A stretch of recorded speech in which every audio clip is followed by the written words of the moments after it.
All right, and we're back with an episode of Underrated and Overlooked, where I take a dive into a game that came out this console generation that either flew under the radar or it just didn't get enough love in my eyes.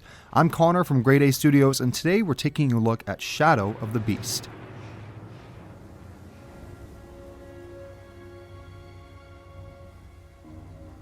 It's a side-scrolling action-adventure game and a remake of a game that actually came out way back in 1989. The story revolves around a magically created monster named Arboron, who was kidnapped as a child and turned into a slave and a warrior. Now out for revenge against his creator, players take control of the beast as they hack, slash, parry, and wreak havoc across anyone standing in the way. Let's get right into it. The first thing I need to talk about is the gameplay, because holy crap, it's so good and it feels fantastic and it's brutal. It's fast-paced and it's simple in its design, yes, but it never gets boring because it just feels so damn good. Combos are devastating and going on high-speed kill chains is glorifying. Blood and entrails splatter across the area as you tear through enemies like a bag of hot Cheetos. No, we're not sponsored, but like and subscribe and maybe we'll get there one day.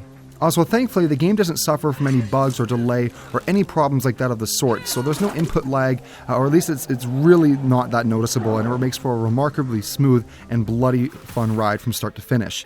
It's easy to pick up and it doesn't overcomplicate what you can do. It is actually a pretty short game, so it likes to keep things pretty simple.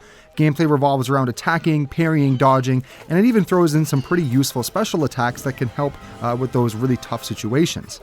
It's not an overly long game, as I said, but the level design is varied enough and the environments shift within the tone of the story. We get these really gorgeous wide shots of large-scale environments, and the in-game cutscenes really emphasize this level of scale. It really makes the game feel more alive than other side-scrollers have done in the past, and I really appreciated it. The use of the bright colors and lighting effects paint a really beautiful world, and it makes certain textures or parts of the environment really pop. This is a very colorful game. The best example I can give is the gold eyes on your character. Arboron, his eyes kind of shine even in the darkest areas, and it's just a fun little touch that I really liked. The levels do bring new enemy types, and it always seems to amp up the difficulty, keeping you on your toes and making sure your skills are kind of intact.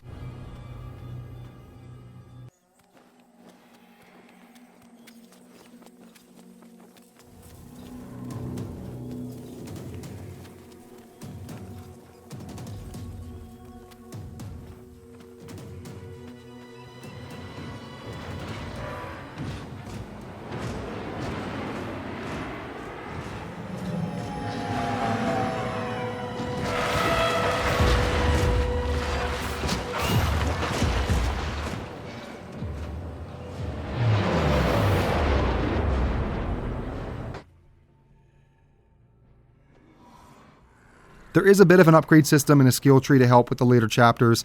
You can level up your health, your attacks, how much score you derive from your foes, because you do actually keep score when going through the levels, kind of like Devil May Cry. More on that soon. It's simple and it doesn't go out of its way to overcomplicate the beauty and the carnage, but it's definitely helpful in late game or harder difficulties by having these upgradable skill trees. There's also a heaping ton of lore to uncover as you progress through the levels, all the way from character bios to different dialects spoken by the creatures in game. The story itself, it's fine. You really only want to play the game anyway for the gameplay. It's a common tale about revenge, but there's something really special about it when all aspects of the game come together to set the mood, like the music, the lighting, the level design. When it all kind of flows into one special moment, it does succeed in doing what it's set out to do. The premise itself is simple, sure, but it doesn't try to be something it's not. The game's not lying to you about trying to be some big magical conquest of revenge and all that shit. It's not like that. It knows it's simple and it plays to its strengths very well. The game is meant to be played. You can honestly do it all at once in one sitting, or you can spread it out over some time. You can really play it as you please, and that's certainly a good thing because the game does have a ton of replay value. There are live leaderboards that track your score, and you're encouraged to play again and on harder difficulties to accumulate as much of a high score as possible. It is engaging, and I found myself replaying levels that I really enjoyed because it is so satisfying to go on these massive killing sprees. I even have no problems restarting a level completely if I messed up, so that's how good the game is at convincing you that you need to do the best possible job. At the end of a level, you'll be greeted with a summary and a grade on how well you performed, giving you motivation to try harder, kind of like Devil May Cry, as I said.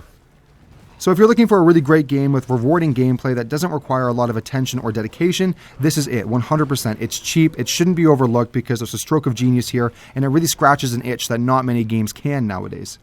Though the story doesn't break any new ground, there is a lot here to enjoy. Pick it up, invite some friends over, pass the controller around so you can get the best score, I don't know. It's just a thought for a fun game night. But that's it for this video. If you enjoyed, consider dropping us a like. Got a game that you think is underrated? Yeah, let me know in the comments below and we might check it out. Thanks for watching, and we'll catch you next time. Peace.